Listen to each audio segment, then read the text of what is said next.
Kenapa bisa ada hujan? Yuk pelajari siklus air. Semua orang pasti punya pengalaman dengan hujan. Mungkin hujan bikin kamu jadi ngerasa fresh karena udara jadi sejuk. Atau malah kecewa karena jadi nggak bisa main keluar rumah. Hujan penting banget buat petani. Kalau hujan terlalu sedikit, petani jadi susah karena sawahnya kekeringan. Tapi kalau terlalu banyak daerah bisa jadi banjir atau longsor. Nah, apapun pengalamanmu dengan hujan, pasti kamu pernah mikir, kenapa ya bisa ada hujan? Air sebanyak itu kok bisa jatuh dari langit sih? Emangnya di langit ada perairan? Ternyata bukan. Turunnya hujan adalah salah satu bagian dari siklus air. Sebelum kita bahas tentang hujan, yuk kita simak dulu siklus air supaya kamu ngertinya lengkap. Siklus air adalah perputaran air secara terus-menerus dari bumi ke atmosfer dan kembali ke bumi.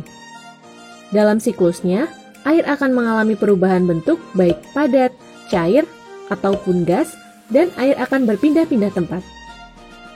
Ketika melalui berbagai tempat dalam bentuk yang berbeda ini, air mempengaruhi kehidupan di bumi.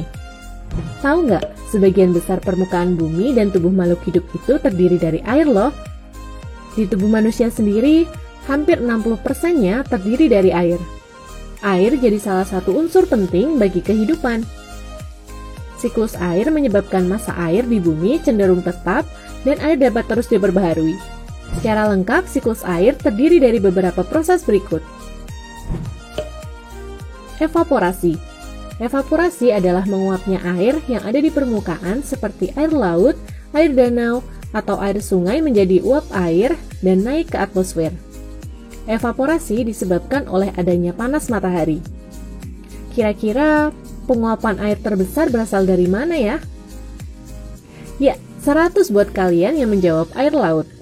Sekitar 97% air di bumi ada dalam bentuk air asin atau air laut, dan sisanya berupa air tawar. Selain air di permukaan, tumbuhan juga mengeluarkan uap air melalui celah stomata. Proses ini disebut dengan transpirasi.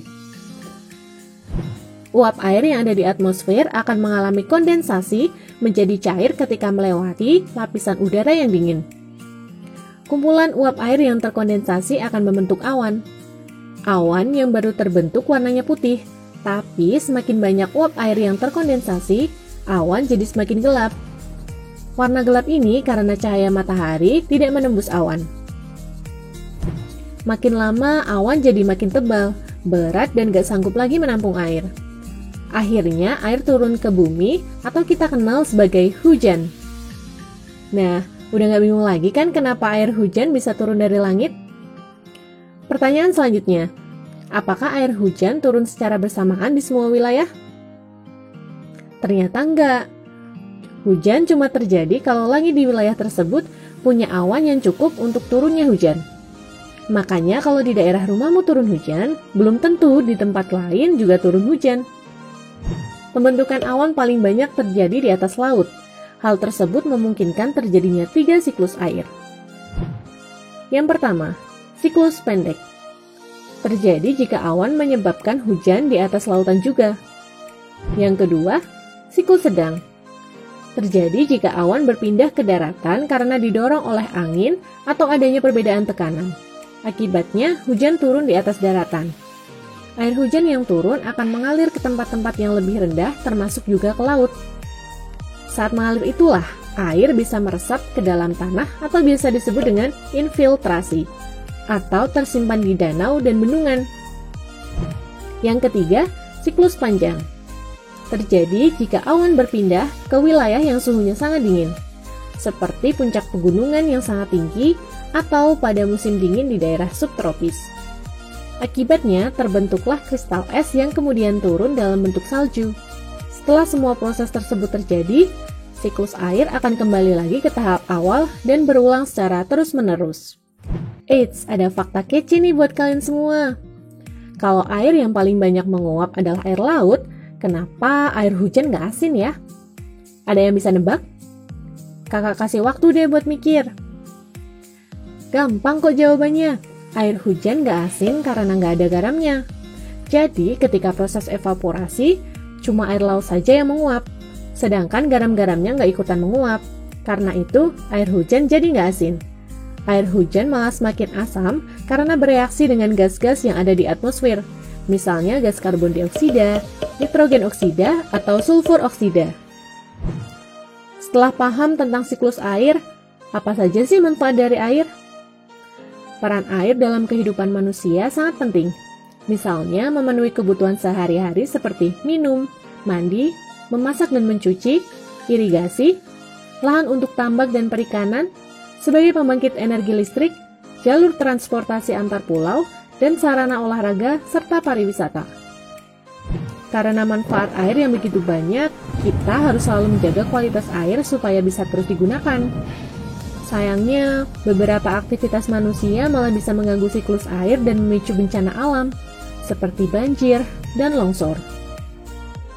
Contohnya nih, alih fungsi hutan, pembangunan jalan dan bangunan, atau membuang limbah ke lingkungan dengan sembarangan. Jadi kalau sudah lebih ngerti tentang hal ini, gimana nih biar bisa jadi lebih bijak lagi?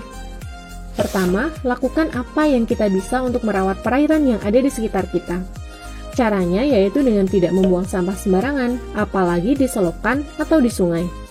Kedua, rawat pepohonan yang ada di sekitar kita. Pohon punya peran penting dalam siklus air, karena membantu transpirasi dengan mengambil air tanah dan melepasnya sebagai uap air ke atmosfer. Ketiga, menghemat penggunaan air. Untuk banyak orang, air bersih tidak gratis.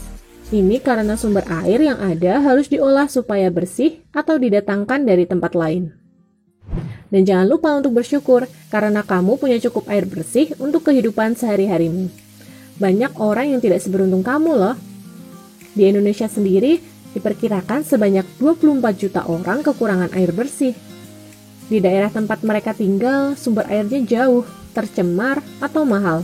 Akibatnya, kebutuhan sehari-hari seperti minum, mandi, cuci pakaian jadi terganggu.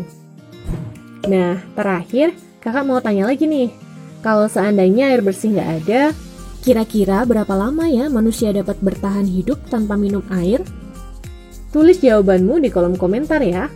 Kalau kalian mau latihan soal topik siklus air, yuk kunjungi website kejarcita.id. Kejar Cita, kejar ilmu, raih cita.